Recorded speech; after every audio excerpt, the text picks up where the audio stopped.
Sizler çok güzel bir məlumatla gəlmişəm. İnanmıram ki, bu məlumatı məndən başqa kimsə sizinlə paylaşar.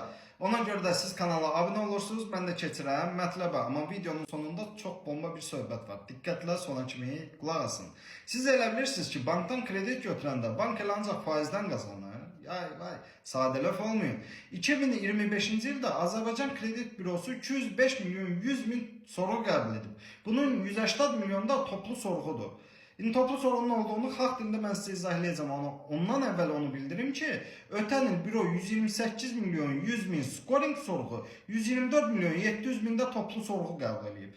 Toplu sorğu bankın 100 min müştərisi var, onu kredit bürosuna göndərir və onlar haqqında məlumat alır. Scoring sorğu isə sizin kredit balınızı kredit bürosundan sorğu əsasında öyrənir.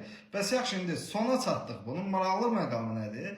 Bu Kredit Bürosu 2018-ci ilin yanvarın 15-də 8 bankın təşəbbüsü ilə yaradılıb və 12,5% hər bankın payı var.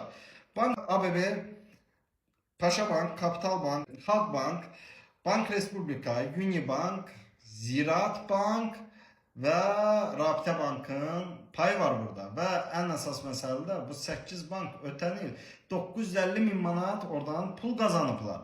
İndi siz düşünün də, digər banklar da kredit bürosundan istifadə edir. Həmçinin boktular da. Ona görə oturduğun yerdə pul qazanmaq, bax buna deyirlər. Sizin kredit balınız necə? Ümumiyyətlə sizə kredit verən var qardaşlar. Aşağıda şərh bölməsində danışar.